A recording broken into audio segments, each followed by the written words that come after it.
Hello and welcome to my talk on sepsis. So my name is Meike and I'm Quality Improvement Lead and work for Quality and Governance, and I'm here to talk to you and to raise sepsis awareness. Sepsis is one of our sequins, and sequin stands for Commissioning for Quality and Innovation. So by March 2016 I will have to train 90% of all clinical co-owners. I'm not here to talk to you from a clinical perspective, even though there will be some clinical information. I'm really here to drive awareness. So the objectives today are to revise the basics. Some people know more, some people less. I want to talk about our figures in CSH, our sepsis figures. I want to hopefully achieve increased ability and confidence of our co-owners to recognise and identify sepsis in a community patient.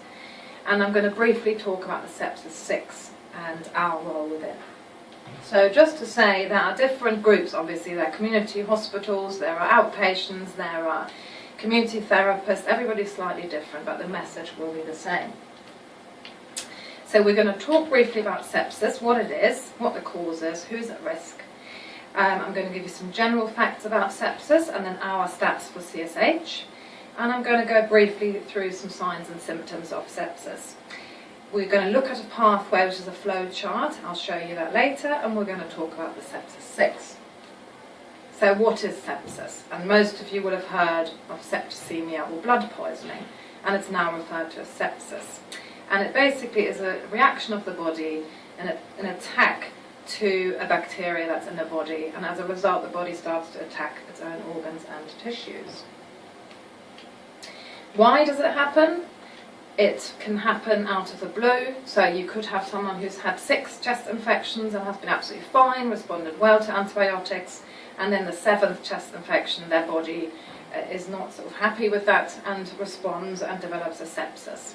Now, the infection can start anywhere in the body. It could be abdominal, chest, it could be a UTI, it could be after surgery where the wound is infected, or even a bite, an insect bite.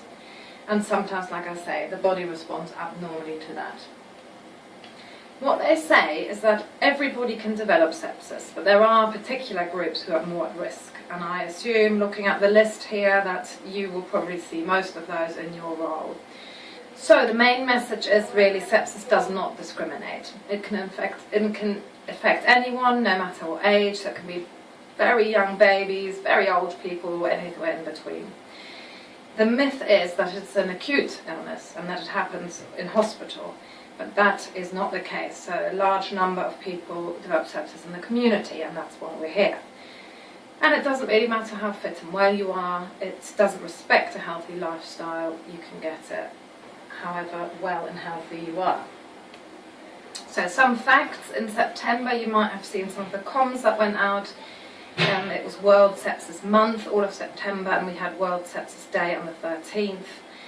And the shocking number here, which scared me, there's 37,000 deaths a year in the UK, and that's more than all those there listed together. Some people are left with cognitive problems following sepsis, and post-traumatic stress can be an issue, which I think Rebecca probably suffered from herself. Sepsis is expensive. As you can see, it's £20,000 per case, and it's not a hospital problem, like I said. In fact, 70% happen in the community. So our stats at CSH, and this is a figure that's been worked out, it's not our actual stats. Our population in Mid-Surrey is 290,000 people, and we have about 435 cases of sepsis each year. And of those, 152 will die every year. And if you break that down, that correlates to 3 people per week, and 2 of those will be in the community and 1 in the acute. And this alone should demonstrate how relevant this awareness session is. It's very expensive, like I said. We have 283 survivors per year. We could save 50 people if we were better at identifying them. And we could save £870,000. So signs and symptoms, this is quite basic, and it goes down, you can see it's things like slurred speech, extreme shivering or muscle pain, passing no urine, severe breathlessness, And apparently people who have quite severe sepsis will invariably say they think they're going to die. And then some people have the skin mottling or discoloration. So obviously you might say, oh well, I've got someone with UTI or someone who's had a stroke and they've got slurred speech or they're passing no urine, but it's a mix of these things together with some other things I will talk about now. In 2014, you may or may not, hopefully you may remember, that we had a CAS alert come out about sepsis. You can look it up on the CAS alert website, so this stands for Central Alerting System. And it was basically issued to raise awareness, especially in the community sector and in the ambulance service, to make sure that we identify people much quicker and to kind of show us the resources that we can access as co-owners. And it's mainly the UK Sepsis Trust that has these resources to help us identify and treat people with sepsis. Sepsis is what's called a time-critical emergency and needs to be treated very, very quickly. With each hour that passes that someone is not treated, their mortality risk increases by 7.6%. So you will see in different situations in different clinical areas these flowcharts for sepsis. There's one in the emergency department, there's the pre-hospital screen, there's the GP screen, and then there's a ward screen. There's also a paediatric one. But there's nothing at the moment in the community, and we're not the only organisation that doesn't have this. It's a general kind of UK-wide thing. So at the moment, the UK Sepsis Trust, together with myself and some other organisations, we are developing a tool for the community. The main thing to say is you've got to look at a patient, how they present, put together a picture, but mainly trust your sixth sense as well. And that's what they highlighted in the various training sessions I've been on. If you think something's wrong, trust your sixth sense. So if we go through one of the pathways, which you haven't got, but I will be sending that with this presentation, hopefully. And if you look at the first box here, it says, are any two of the following present? So you might look at that and think, well, I can't assess this because I haven't got a thermometer or I'm not a medical person. But I would suggest that actually all of these, most of these we can do as clinicians. So temperature, you can see if someone's flushed. Respiratory rate, you can feel, you can look, you can touch, you can count, and heart rate the same, you can feel their pulse. You'll definitely know whether someone has an acute altered mental state, whether they're, sort of reduce their consciousness levels. We can't do glucose, but that's okay. So if two or more of those are present, then we need to think this might be sepsis and go down to the next box. And look at this patient and think, could this be an infection?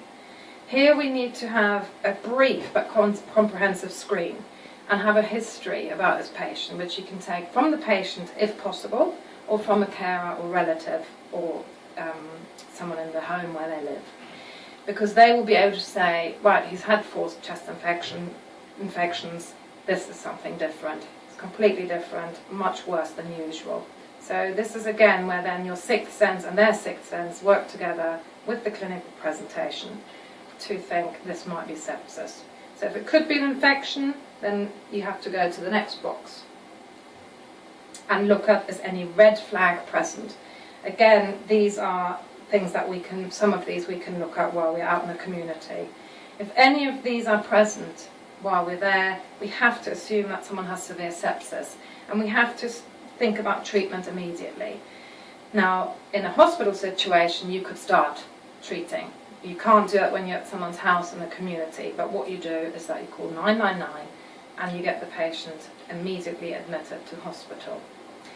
You will have to let the senior clinician know what has happened, and hopefully the ambulance will be very quick, but if not, you need to keep an eye on them every 30 minutes. So the Sepsis 6 are on this side of your flow chart. It's a set of interventions which can be delivered in hospital by any junior healthcare member. It doesn't have to be a consultant, it doesn't have to be a registrar, it could be anyone junior who starts this. And the Sepsis 6 are on here, I'll go through them in a minute. But what they say is what you need is a patient with sepsis, a qualified prescriber, basic healthcare equipment, and the will to make it happen.